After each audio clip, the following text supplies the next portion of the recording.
আসসালামু আলাইকুম ভিউয়ার্স, কেমন আছেন সবাই? সবাইকে রমাদান মোবারক। আজকে আমি একটি ডেজার্ট রেসিপি শেয়ার করছি, ফ্রুট কাস্টার্ড। ঘরে তৈরি কাস্টার্ড পাউডার দিয়ে।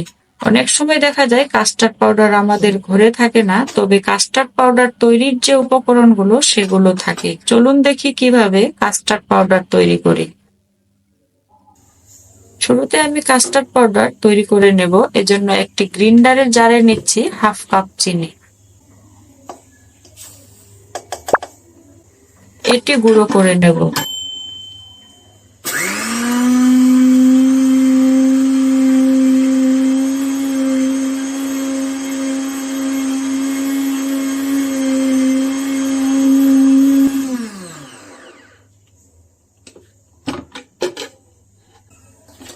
ভালো মতো গুঁড়ো হয়ে গিয়েছে।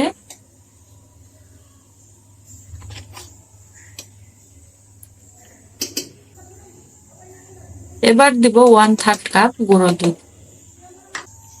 1/4 কাপ কর্নফ্লাওয়ার,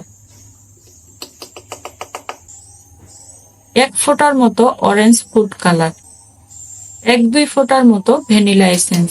এখানে বেশি পরিমাণ ফুড কালার ব্যবহার করা যাবে না। সবগুলো এবার ভালো মতো আবারও গ্রিন করে নেব। গ্রিন করা হয়ে গিয়েছে।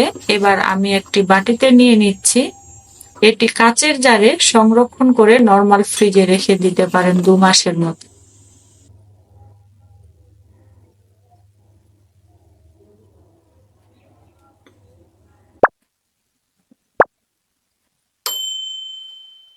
এবার যাচ্ছি ফ্রুট কাস্টার্ডের মূল উপাদান তৈরি করতে।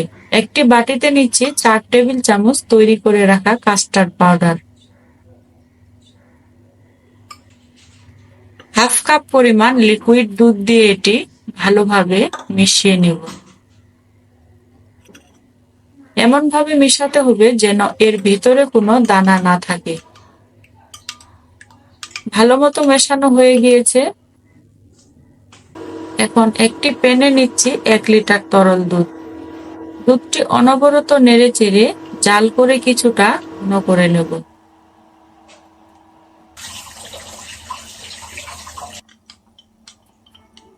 যখন দেখছি দুধটা কিছুটা ঘন হয়ে এসেছে, এ পর্যায়ে তৈরি করে রাখা কাস্টার্ড পাউডারের মিশ্রণটি এর মধ্যে দিয়ে দিচ্ছি এবং অনবরত নেড়ে চেড়ে যাচ্ছি।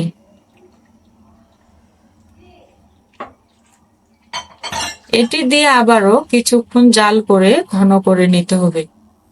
এবার দিলাম 1/4 কাপ চিনি। মিষ্টি নিজের পছন্দ মতো দিতে পারেন।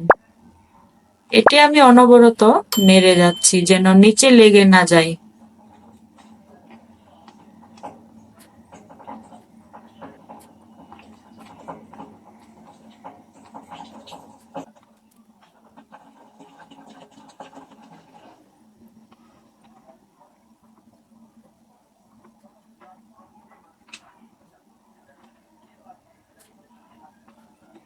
এ পর্যায়ে মিশ্রণটি ঘন হয়ে এসেছে।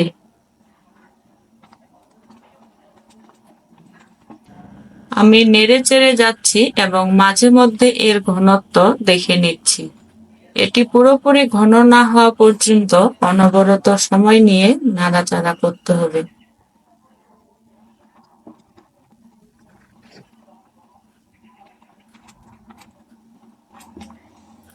আমি ফাইনালি চেক করে দেখছি এটি এবার প্রস্তুত হয়ে গিয়েছে।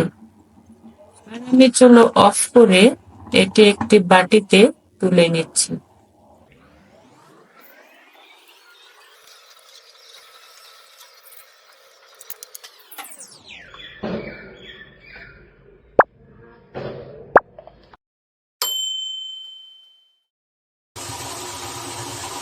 এর ঘনত্বটা কতটুকু হবে দেখে নিশ্চয়ই বুঝতে পারছেন।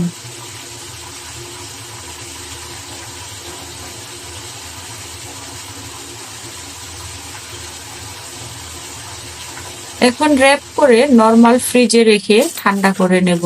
এ পর্যায়ে চাইলে এটি 2-3 দিনের জন্য ফ্রিজে রেখে দিতে পারবেন। পরিবেশনের আগে শুধুমাত্র পছন্দমতো ফ্রুট দিয়ে পরিবেশন করতে পারবেন। আমি এখন 30 মিনিটের জন্য এটি নরমাল ফ্রিজে রেখে দিচ্ছি। ফিরে এলাম 30 মিনিট পর।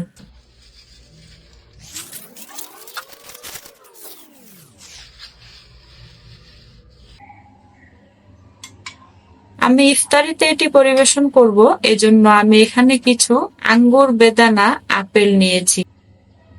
আমি ফ্রুটসের কিছু অংশ কাস্টার্ডের সাথে মিশিয়ে দিচ্ছি এবং কিছু অংশ রেখে দিচ্ছি কাস্টার্ডের উপরে ছড়িয়ে দেওয়ার জন্য। ফ্রুটগুলো দিয়ে আমি মিশিয়ে নিচ্ছি। রেডি হয়ে গেল সুস্বাদু ফ্রুট কাস্টার্ড। রেসিপিটি কেমন লেগেছে তা অবশ্যই কমেন্টে জানাবেন। আর আমার চ্যানেলে নতুন হয়ে থাকলে চ্যানেলটি সাবস্ক্রাইব করবেন। আজ এ পর্যন্তই রইল। আবার দেখা হবে নতুন কোনো সহজ রেসিপিতে। আসসালামু আলাইকুম।